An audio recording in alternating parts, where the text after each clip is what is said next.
my whole life, all I wanted to do was play sports. Like 90% of, teenage boys or just boys in general, they all want to play football, basketball, baseball, just all of the above. They just want to play some sports. And that was my whole life from, my first word was ball. So whenever I said my first word to 13 years old, my entire life was sports. About my seventh grade, summer, the summer of my seventh grade year, I started started noticing that I had a little bit of knee pain in both of my knees, and I didn't know what it was, and it was just freaking me out, and it was causing mental blocks in my head, and I couldn't shoot the basketball right, and it was just it was a really bad summer, right? Soon later to find out, I had this thing. It's called Osgood-Schlatter's disease, and we went to a specialized doctor. He only does Osgood-Schlatter's disease, and he said it's the worst case he's ever seen it. He's been doing it for like 40 years, so that's not great. But it caused me to stop playing basketball, stop playing baseball. It caused me to do nothing. I couldn't do anything for like an entire summer. Me and my dad, we just started picking up the guitar, started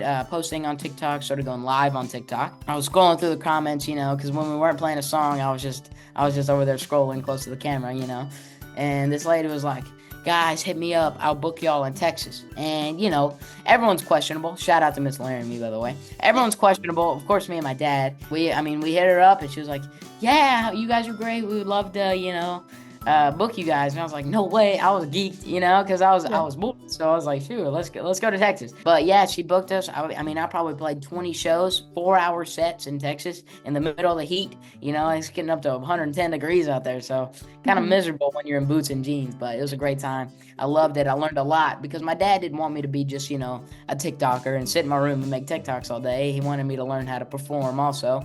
And I appreciate that, because I learned a lot, just doing that and going out. And towards the tail end of that summer, the tail end of that whole experience, my two managers, Nick Barr and Eddie Franzoni, they reached out to me, and they were like, what's going on, man? My name's Nick Barr, and at the time he was working for Island Records, and he was like, yeah, man, I'm working for Island Records, and I've seen your stuff, and I'm really a big fan, so hopefully we can work more. And me and my dad got on a call the next day, and then the next day he flew out to Texas to witness my last show. So that's how it all really, really got started. And then since then, Eddie's a big content guy, so he's been having me on that content grind for about a year now. So, but I'm loving it. And then we put out the first song in March, and then we're keeping this ball rolling. We've gotten 4 songs out now, more to come. So, and then now I'm sitting here talking to you guys. So that's basically the gist,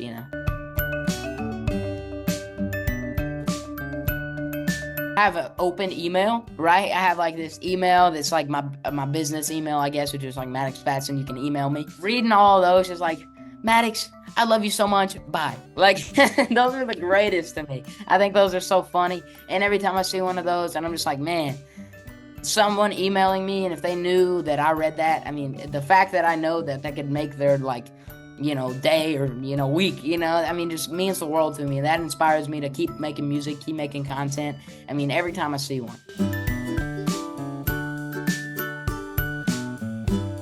I'm not trying to toot my own horn in any way, so do not get that. But I think I have a decent personality, so I've always been comfortable in front of a camera. I did theater when I was a kid. I did commercials when I was 7. So I've always been semi-comfortable in front of a camera. So the get ready with me is, I feel like a lot of people when I first proposed that idea to my father, he was like, Maddox, that's stupid. That's not gonna work. I love my dad to death, but he just didn't think it was gonna work. And I was like, man, I think this will be great. And it was really my first video that ever blew up. I posted it, and it got 2 million views, and it was great. And I think if I post more everyday content and all that kind of stuff, just people where they can feel like they're my friend, I feel like I'll grow my fan base even more.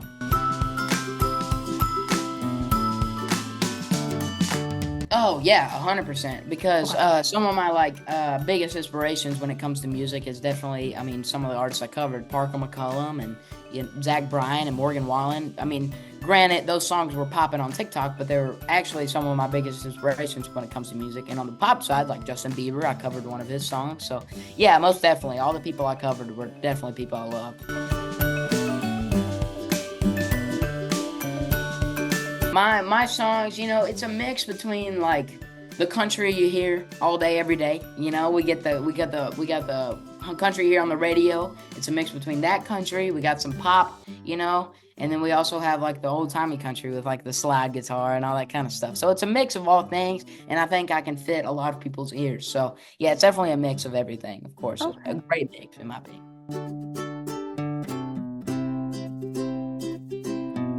I mean, Southbound, dude, what a goated song. One of those songs, it's just like, the second we wrote it, it just gravitated toward me. I have a vault. I have so many songs. I probably have 150 by now of just songs sitting there. And just that Southbound song, the second I heard, like the first 10 seconds of my voice on it, I thought it sounded great. And I just wanted to keep pushing it, and I recut it like twice because I wasn't happy with like the original voice. So I recut it twice, put a lot of production, a lot of time into Southbound, and it's just one of my favorite songs that I sing live. One of my favorite songs I've ever recorded. So I genuinely think it's a great song, and I'm really happy we chose to put that one out because it's one of my favorites, and it's like one of the things that actually pushed me to release that one. I asked my little cousin, his name's Oakley, he's like 2 years younger than me, we're best buds. I've been, he's just my best friend. And I was like, all right, Oakley, out of all the songs that we have, like, what's your favorite? And he said Southbound in a heartbeat. And I was like, there you go. So we decided to release that one. It's gone great. So I'm really excited actually we released that one.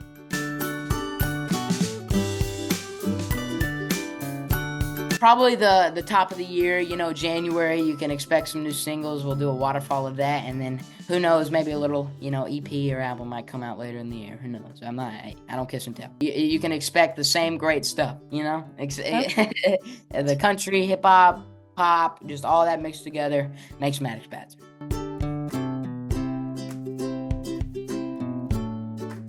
Yeah, that dude. Oh my gosh, what a vivid memory. I wrote that one.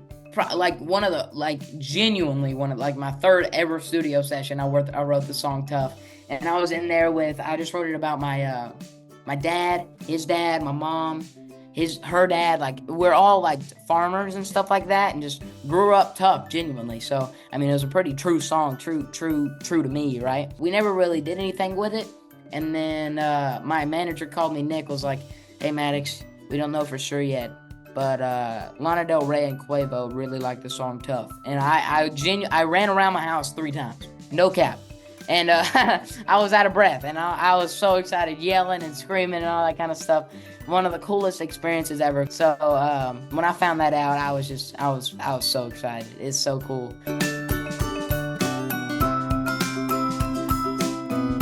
Some of the goals, maybe sell out, If I do go on tour, maybe sell out a few shows or sell out the whole tour. I mean, I feel like that'd be a great goal to have. Maybe for a Tough to go platinum or double platinum. I don't know where it's at right now, but it's pretty close. For that to do that and have a plaque up on the wall, I feel like that'd be sick. Release great music from my fans and just keep growing the fan base.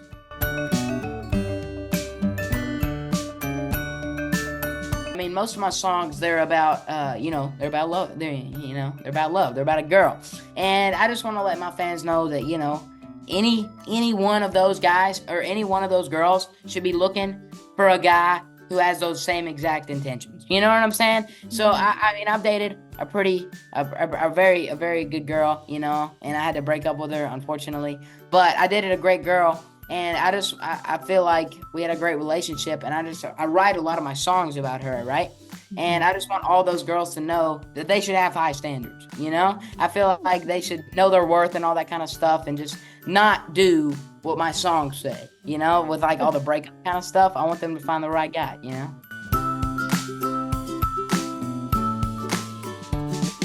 Here we go. I have a good one. I have the same birthday as Taylor Swift. Not many people know that.